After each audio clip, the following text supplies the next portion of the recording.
Hello বন্ধুরা, শাশুড়ি বৌমা রান্নাঘরে তোমাদের সবাইকে স্বাগত জানাই। আশা করি তোমরা সবাই ভালো আছো। তো আমরা খুব খুব ভালো আছি। আজকে আমি জগন্নাথ দেবের ভোগের জন্য বানিয়ে নেব খিচুড়ি। এর আগের ভিডিওতে তোমাদের সাথে লাবড়ার ভিডিও দিয়েছিলাম, ওটাও ছিল জগন্নাথের ভোগ। আজকে জগন্নাথের ভোগে দিয়ে দিচ্ছি খিচুড়ি ভোগ। তো দেখো, তার জন্য একটা বড় ডেচকিতে জল দিয়ে গ্যাস জেলে বসিয়ে দিয়েছি। এবার এখানে আমি নিয়ে নিয়েছি গোবিন্দভোগ চাল। তো গোবিন্দভোগ চালটা আমি পরিষ্কার করে জল দিয়ে কিন্তু ধুয়ে নেব। তার আগে তোমরা দেখলেই আমি চালটা বেছে নিয়েছি।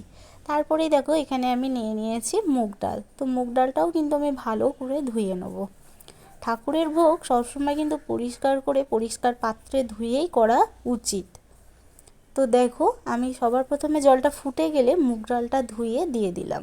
তো ডালটা ততক্ষণে সিদ্ধ হয়ে গেছে, দেখতেই পাচ্ছ। তারপরে দিয়ে দিলাম গোবিন্দভোগ চালটা, দিয়ে ভালো করে নাড়াচাড়া দিয়ে এবার একটা পাত্রে হলুদ দিয়ে হলুদটাকে জল দিয়ে গুলে নিলাম। দিয়ে তারপরে দিয়ে দিলাম, কারণ কেন বলো তো, ঝোলটা ফুটলে সেই সময় হলুদটা দিলে কিন্তু ডেলা ভাব থেকে যাবে। তার জন্যই এখানে 3টে চেরা কাঁচা লঙ্কা আর স্বাদ মতো লবণ দিয়ে দিলাম। দিয়ে ভালো করে নেড়ে চেড়ে কিন্তু নিতে হবে। যেহেতু আমি স্টিলের ডেচকি বসিয়েছি, বারবারই কিন্তু নেড়ে চেড়ে নেওয়াটা উচিত, কারণ নিচ দিয়ে লেগে যেতে পারে। তো সবার প্রথমে বলে রাখি, আমার চ্যানেলে যারা নতুন, তো প্লিজ চ্যানেলটিকে সাবস্ক্রাইব করে পাশে থাকা বেল আইকনটিকে প্রেস করে দাও।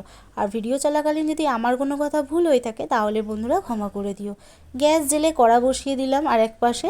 তো কড়া গরম হয়ে গেলে তেল দিয়ে দিয়েছি। তেল গরম হয়ে গেলে এখানে গোটা জিরে, শুকনো লঙ্কা আর 2টো তেজপাতা দিয়ে ভালো করে ফোড়নটাকে নেড়েচেড়ে ভেজে নিয়ে 4 টুকরো টমেটো দিয়ে স্বাদ মতো লবণ দিয়ে আর হলুদ দিয়ে কিন্তু টমেটোটাকে আমি সিদ্ধ করে নেবো। দেখতেই পাচ্ছ, এখানে একটু দিয়ে দিলাম জিরে গুঁড়ো, ধনে গুঁড়ো আর দিয়ে দিলাম একটু আদা বাটা, দিয়ে স্বাদ মতো লঙ্কার গুঁড়ো, সব কিছু মশলা এখানে দিয়ে আমি কিন্তু সেদ্ধ করে নেব। তারপরে দেখো, এখানে ঢেকে দিয়েছিলাম, কিন্তু ভালো মতো ঘেঁটে গেছে, তোমরা দেখতেই পাচ্ছ। তো খুন্তি করে হচ্ছিলো না বলে একটু হাতার পিছন দিয়ে থেতলে দিলে টমেটোগুলো কিন্তু গলে গেল। তো এইভাবে মশলাটা আমি খিচুড়ি তৈরি করে নিয়ে দিয়ে দিলাম খিচুড়ি ভোগের মধ্যে। তো সম্পূর্ণ একদম নিরামিষই ঠাকুরের ভোগ তৈরি করে নিচ্ছি, দেখতেই পাচ্ছ। দিয়ে ভালো করে আবারও নেড়ে চেড়ে নিতে হবে, যাতে খিচুড়িটা না লেগে যায়। তো দেখো, টকবক করে ফুটছে। তারপরে এখানে দেখো আমি দিয়ে দিচ্ছি স্বাদ মতো একটু চিনি, দিয়ে নাড়াচাড়া দিয়ে নেওয়ার পর এখানে দিয়ে দেবো ঘি। তোমরাও কিন্তু চাইলে সম্পূর্ণ এরকম নিরামিষই ভোগ তোমাদের বাড়ির ঠাকুরকেও করে ভোগ নিবেদন করে দিতে পারো। তো দেখো, আমার এখানে খিচুড়িটা একদম তৈরি হয়ে গেছে।